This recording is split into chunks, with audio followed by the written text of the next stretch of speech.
Hey everyone, welcome back to my channel. Years ago, I reviewed a few homages of what was then a highly anticipated and hyped Omega, the No Time to Die Seamaster. Those homages were good, but not great. There were a couple that had some deal breakers. However, this latest 2025 release from Watchdives just hits different, and I had to check it out. This is the Watchdives WD007, sent in by AliExpress. And just to be upfront, as an affiliate, I do get to keep the watch, but if you've been following this channel for any amount of time, you know I always give you my honest, no nonsense take no matter who sends me what. Now, June is shaping up to be a great month for watch deals, so if this one ends up on your radar, check the discount codes somewhere around here. Check the discount codes and purchase links in the description and pinned comment below. Using those links helps support my channel at no extra cost to you, and I really do appreciate it. So without further ado, let's dive in. Now, right out the box, the WD007 feels sharp.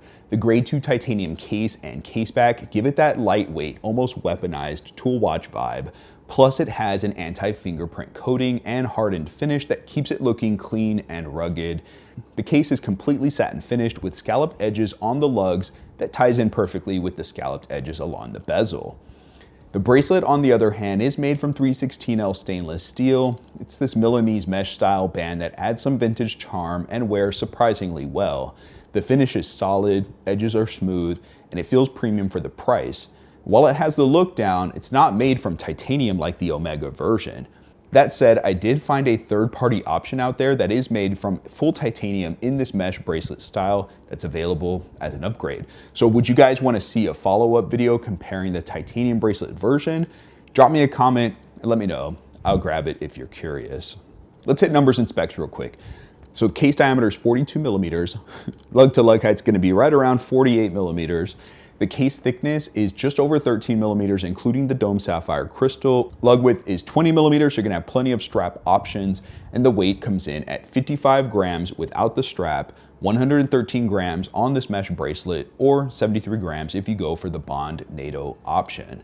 Inside, it's powered by the Seiko NH38, a no-date automatic movement with about 41 hours of power reserve, beating at 3 Hertz or 21,600 vibrations per hour. It's a great choice, simple, reliable, and easy to service. My particular watch is running with an accuracy of about -14 to -15 seconds per day. There is an amplitude of around 212 and a 0.1 beat error. Up front, you get a dome sapphire crystal with clear anti-reflective coating, which is, again, always great to see and appreciated at the price of this watch. The bezel has a 120-click unidirectional rotation, and there is an anodized aluminum insert in the perfect tobacco-rich brown. This is a huge upgrade from the prior version, and knowing what the real Omega looks like, I'm incredibly impressed with this bezel. Now the action is crisp with satisfying resistance, fantastic sound, and only very slight backplay. Listen to this. Yep. Scalloped edges give you also plenty of surface area to grip, so there's no issues there. You've also got a screw-down titanium crown that has Watchdives branding and a working helium escape valve at the 10 o'clock position. And that brings me to one of the main issues with this watch. The helium escape valve is noticeably off. It feels loose, and the finishing looks a bit mismatched. It appears to be made from what is sandblasted stainless steel rather than titanium like the case, which breaks the aesthetic and feels like a missed detail.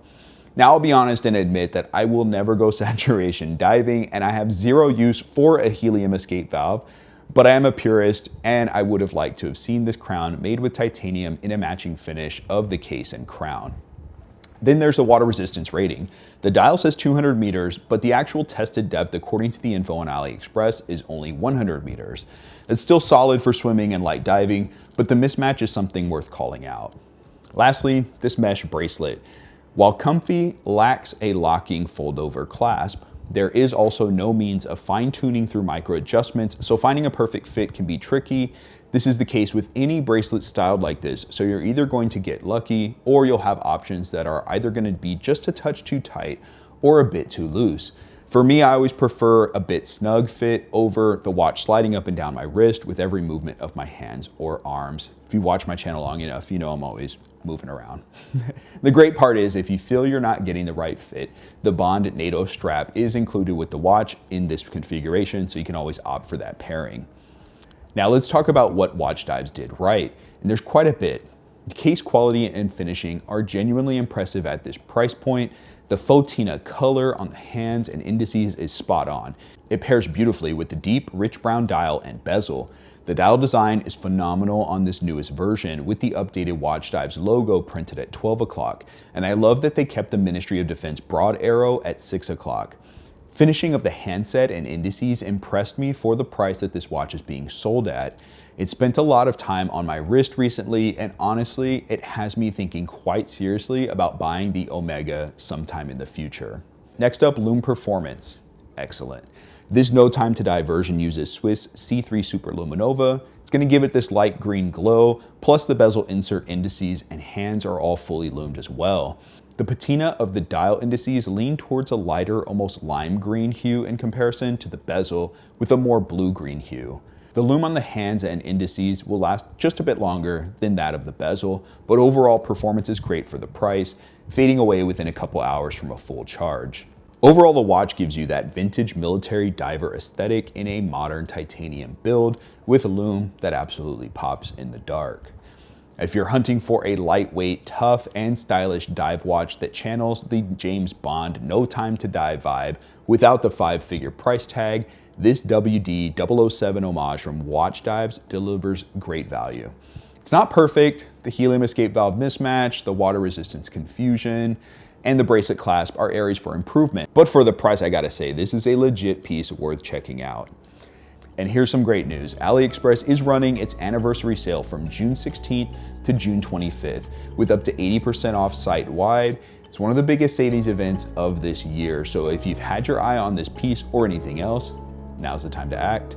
Again, I'll drop the discount codes and purchase links both in the description and the pinned comment. Every purchase made through those links helps support my channel at no extra cost to you. So again, I want to thank you for that. Also, if you'd like me to do a follow-up review with the titanium mesh bracelet, again, let me know down in the comments. I'm happy to revisit this piece and compare both strap options side by side. Thanks again for watching. I'll catch you all at the next one. Until then, as always, may the Schwartz be with you.